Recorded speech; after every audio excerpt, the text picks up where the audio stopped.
What happens when a royal guest forgets that respect goes both ways? In just 36 seconds, one comment would turn a friendly late-night interview into the most shocking exit in talk show history. Seth Meyer sat behind his desk that evening, ready for what should have been a straightforward interview. His guest was Meghan Markle, and the audience buzzed with anticipation. The cameras rolled, the applause died down, and Seth flashed his trademark smile. "Welcome to the show. It's great to have you here," Seth began warmly. Meghan settled into her chair with a tight smile. "Well, I'm here, aren't I?" The audience laughed nervously. Seth chuckled, assuming it was a joke. "Yes, you are. So let's dive right in. You've been working on some new projects. Tell us about that." "I'd rather talk about what I want to talk about, if that's all right with you," Meghan said, her tone sharp. Seth's eyebrows raised slightly, but he maintained his composure. "Of course. What would you like to discuss?" "I think we should address the elephant in the room," Meghan said, crossing her arms. "The media's treatment of me." "Okay, sure. That's something people are interested in," Seth replied, nodding. "What would you like to say about it?" Meghan leaned forward. "I'd like to say that shows like yours perpetuate the problem. You make jokes, you trivialize serious issues, and you profit from other people's pain." The studio fell silent. Seth blinked, clearly caught off guard. I'm sorry you feel that way. I don't think we've ever made jokes at your expense on this show." "Not directly, perhaps," Meghan shot back, "but the culture you create, the environment you foster, it all contributes to the toxicity." Seth took a breath, keeping his voice steady. "I respect your opinion, but I have to disagree. We try very hard to punch up, not down. We make fun of people in power, not private citizens." "And you don't think I was a private citizen who deserved privacy?" Meghan's voice rose. "I think when someone marries into the royal family and does numerous public interviews, they become a public figure," Seth said carefully. "But again, I don't recall us making you a target on this show." Meghan waved her hand dismissively. "It's all the same. You're all the same. You sit here in your comfortable chair, making millions, while people like me suffer the consequences of your so-called humor." The audience shifted uncomfortably. Seth glanced at his producers off camera, then back at Meghan. "With all due respect, I think we're getting off track here. Would you like to talk about your projects? Or is there something specific about our show that upset you?" "What upsets me," Meghan said, her voice dripping with condescension, "is that you think you can just ask me questions, and I'll answer them like some trained seal. Do you know who I am?" Seth paused, his professional demeanor holding firm. "You're Meghan Markle. You're my guest. And usually, when someone comes on a talk show, there's an understanding that the host asks questions and the guest answers them. That's kind of how this works." "Maybe that's how it works for your usual guests," Meghan snapped. "But I'm not your usual guest, am I?" "No," Seth agreed quietly. "You're certainly not." "I think you need to show more respect," Meghan continued, her finger pointing at Seth. "I didn't come here to be interrogated." Seth's jaw tightened, but his voice remained calm. "I asked you what projects you're working on. That's hardly an interrogation. That's actually the easiest question I had prepared." "Your tone is what I'm talking about," Meghan said. "That condescending tone, like you're better than me." "I don't think I'm better than you," Seth replied, his patience clearly wearing thin. "I'm just trying to do my job, which is to have a conversation with you that our audience might enjoy." Meghan laughed bitterly. "Enjoy? You want them to enjoy watching you belittle me?" "I haven't belittled you once," Seth said, his voice firmer now. "In fact, you've been the one making accusations and assumptions since you sat down." "Because I refuse to play your game," Meghan shot back. "I refuse to sit here and smile and pretend everything is wonderful when it's not." Seth leaned back in his chair. "Nobody asked you to pretend anything. I genuinely wanted to hear about what you're working on. But if you'd rather spend this time attacking me and the show, that's your choice. Attacking you? Meghan's voice went up an octave. You think I'm attacking you? You have no idea what a real attack looks like. You sit here in your bubble, protected and privileged, and you dare to say I'm attacking you. I think we need to take a breath here, Seth said, trying to de-escalate. Let's start over. Why don't you tell our audience about something positive in your life right now? Why don't you tell your audience the truth? Meghan countered. Tell them how shows like yours contribute to the harassment of women. Tell them how you use your platform to mock and demean people. Seth's expression hardened. I'm going to say this one more time. We have never mocked you on this show. If you have specific examples, I'd love to hear them. Otherwise, these are baseless accusations. Baseless? Meghan stood up slightly, her voice rising. You think my experiences are baseless? I think your accusations against this show are baseless, Seth clarified, his own voice rising to match hers. Your experiences are your own, and I don't doubt they're real, but blaming me and my staff for them is unfair and untrue. The audience was dead silent now, watching the confrontation unfold.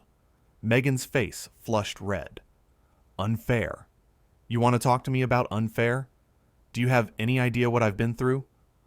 I can only imagine, Seth said, his voice softening slightly. And I'm truly sorry for whatever you've experienced. But taking it out on me, on this show, on people who have nothing to do with it, that's not right either. Meghan pointed at him again. Don't you dare tell me what's right and wrong. You don't get to lecture me about morality. I'm not lecturing you about morality, Seth said, his frustration finally showing. I'm simply trying to have a civil conversation, which you seem determined to make impossible. Civil? Meghan laughed harshly. There's nothing civil about this industry. There's nothing civil about what you people do. You people? Seth repeated. Who exactly are you referring to? Talk show hosts, comedians, media personalities, Meghan said, waving her hand. All of you. You're all the same. Vultures circling, waiting for someone to fall so you can make a joke about it. Seth shook his head. That's a pretty broad generalization, and it's also pretty insulting to the hard-working people on this staff who come in every day trying to make good television. Good television? Meghan scoffed. Is that what you call this? This is a circus. You're the ringmaster, and everyone else is just here to perform for you. No, Seth said firmly. My guests are here because they have something to promote, or something to say. They're not performing for me. They're talking to millions of viewers who tune in every night. And you profit from it, Meghan said accusingly. You profit from their stories, their struggles, their lives. It's a job, Seth replied, his voice strained. Just like acting is a job. Just like whatever projects you're working on, that's a job too. We all work for a living. Meghan's eyes narrowed. Don't compare what you do to what I do. You have no idea the pressure I'm under, the scrutiny I face every single day. You're right, I don't, Seth admitted. But I do know that coming on a talk show and berating the host for 10 minutes straight isn't going to help your situation. Maybe I don't care about helping my situation, Meghan said defiantly. Maybe I care about speaking. My truth. Your truth seems to involve a lot of anger directed at the wrong people, Seth observed. I'm not your enemy here. You're part of the system that makes people like me into targets, Meghan insisted. That makes you complicit. Seth ran a hand through his hair, visibly exhausted. I really don't know what you want from me right now. An apology for something I didn't do? Agreement with accusations that aren't true? I want you to acknowledge your role, Meghan demanded. I want you to take responsibility. Responsibility for what, exactly? Seth asked, his voice rising again. For having a talk show? For doing comedy? For existing in the media landscape? For being part of the machine that tears people down, Meghan said coldly. Seth stared at her for a long moment. You know what? I think maybe this interview was a mistake. I tried to be welcoming. I tried to be respectful. I tried to give you a platform to talk about whatever you wanted, and all you've done is attack me personally and professionally. Oh, here we go, Meghan said, rolling her eyes. The victim card. Poor Seth Meyers, being called out for his complicity. I'm not playing victim, Seth said, his voice tight. I'm simply stating facts. This has been, without question, the most hostile interview I've ever attempted to conduct. Maybe you should examine why that is, Meghan suggested sarcastically. I have, Seth replied, and I can't find a single thing I've done to warrant this treatment. Meghan stood up fully now, removing her microphone. That's the problem right there. You can't even see it. You're so deep in your privilege that you're blind to it. Privilege? Seth stood as well, his professional composure finally cracking. You married a prince, you lived in a palace, and you're going to lecture me about privilege? The audience gasped. Meghan's face turned bright red. How dare you? How dare you bring that up? You know nothing about what that life was like. You're right, I don't, Seth said, his voice shaking slightly. But I do know that coming on a television show and insulting everyone involved from the moment you sit down is incredibly rude and unprofessional. Unprofessional? Meghan's voice reached a new pitch. You want to talk to me about being unprofessional? You, who make your living mocking people on television? I make jokes about politics and current events, Seth countered. I don't ambush people in interviews and accuse them of things they haven't done. This is exactly what I'm talking about, Meghan said, gesturing wildly. You can't handle someone standing up to you. You can't handle someone who won't just smile and nod. Standing up to me would imply I was doing something to you, Seth said, his voice steady again. All I did was invite you on the show and ask you a simple question about your projects. Your questions are loaded, Meghan insisted. They're designed to trap people, to make them look foolish. Seth laughed incredulously. What projects are you working on is a loaded question.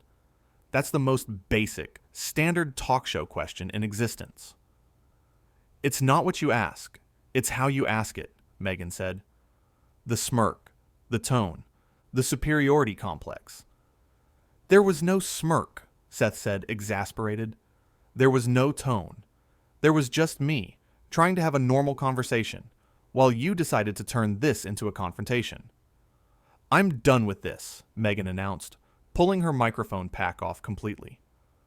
I'm done being disrespected. You've been the disrespectful one here, Seth said, his voice rising one final time. To me, to my staff, to this show. We welcomed you here, and you've done nothing but throw it back in our faces. Good, Meghan snapped. Maybe now you'll think twice before you invite someone on, just to make fun of them. We didn't invite you on to make fun of you, Seth said, his voice weary. We invited you on because we thought you had something interesting to say. Clearly, we were wrong. Meghan's eyes flashed with anger. You're going to regret this. You're going to regret treating me this way.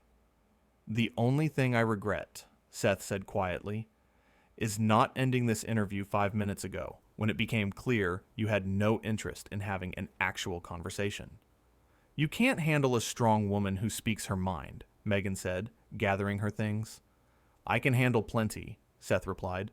What I can't handle is someone who comes on my show with an agenda to create drama and controversy where none existed. Believe whatever you want, Meghan said, turning toward the exit. Your audience will see the truth. The audience has been sitting here watching you berate me for the last 15 minutes, Seth said. I think they can judge for themselves what the truth is. Meghan stopped at the edge of the stage, turning back one last time. You know what your problem is, Seth? You think because you're clever and you have a show that you're important, but you're not. You're just another talking head who will be forgotten in 5 years. Seth stood behind his desk, his hands gripping the edge. And you know what your problem is? You think because you had a title once that everyone owes you something. They don't. Respect is earned, not demanded. I earned my respect, Meghan shot back. I earned it by surviving in a world that wanted to destroy me. Then maybe don't destroy yourself by burning bridges with people who never tried to hurt you, Seth said, his voice softer now. but still firm.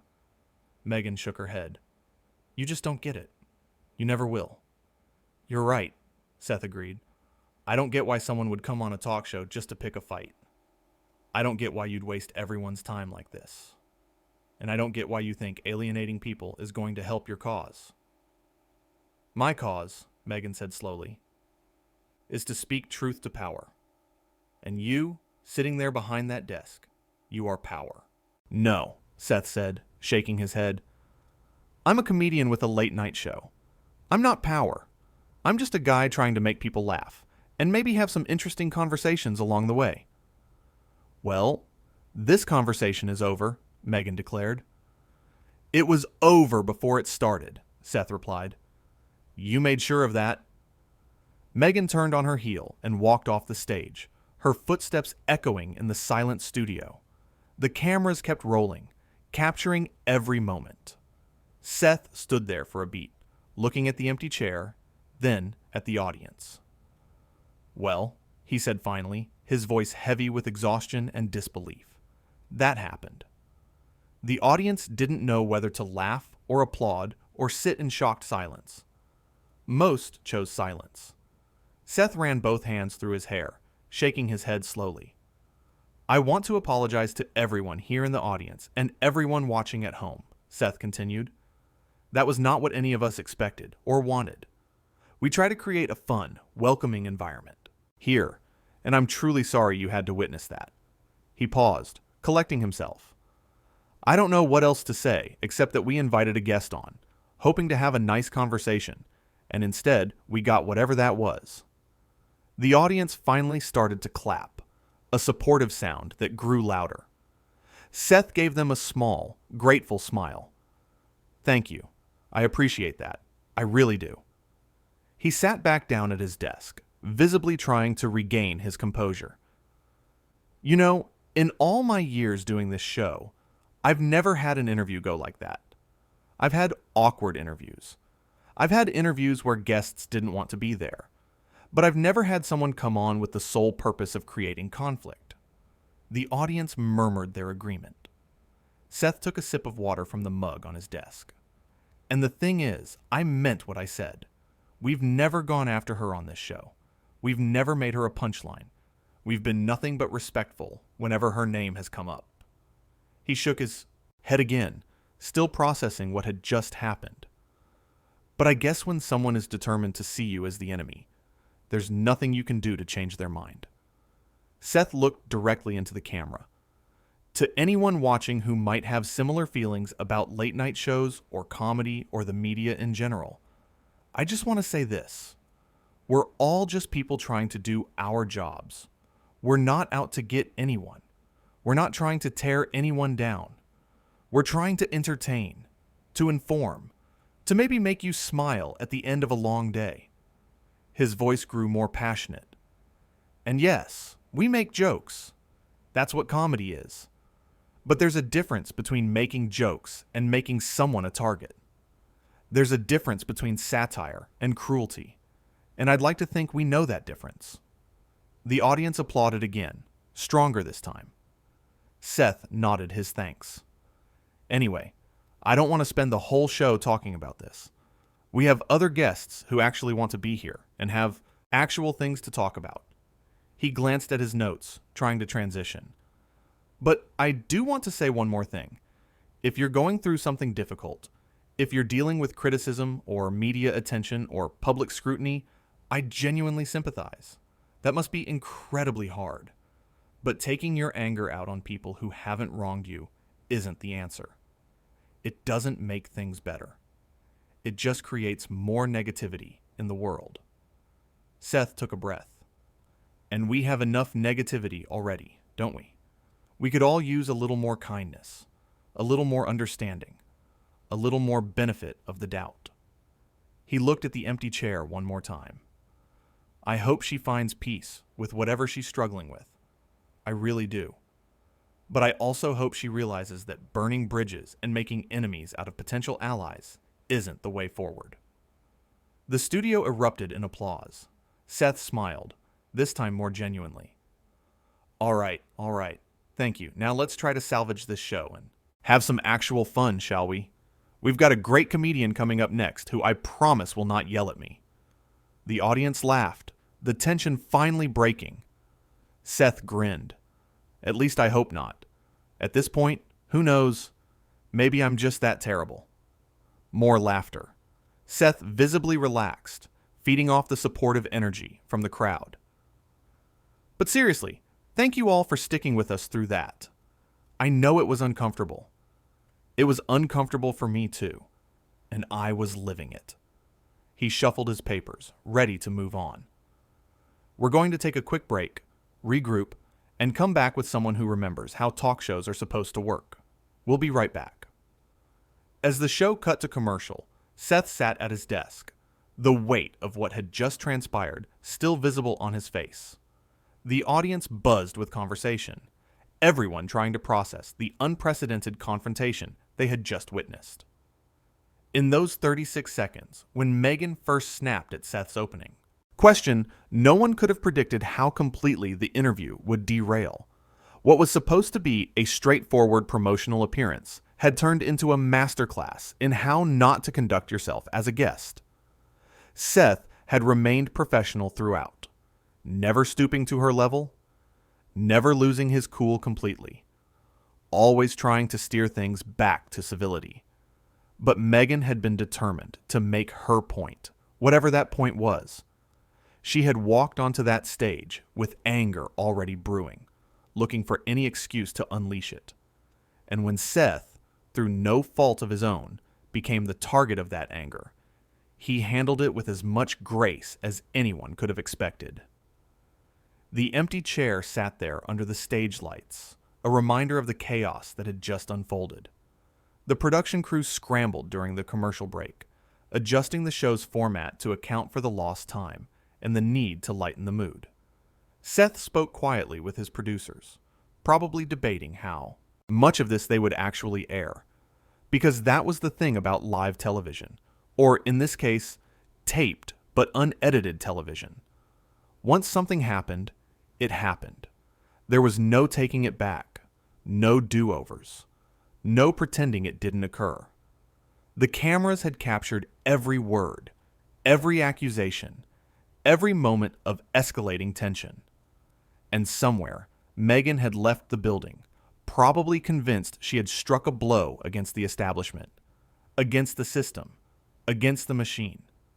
But all she had really done was prove that entitlement knows no bounds, that sometimes people create their own problems, and that treating others with basic respect and courtesy is a choice that some people simply refuse to make. Seth would recover. He would finish the show, make jokes, interview other guests, and move on. Because that's what professionals do. They don't let one bad experience derail everything else. They don't dwell on the negativity. They learn from it and keep going. But for everyone who witnessed it, in that studio and eventually at home when it aired, the interview would become legendary for all the wrong reasons. Not because of what was said about important issues, not because of any meaningful dialogue, but because it was a perfect example of what happens when someone mistakes a platform for a battleground and a host for an enemy.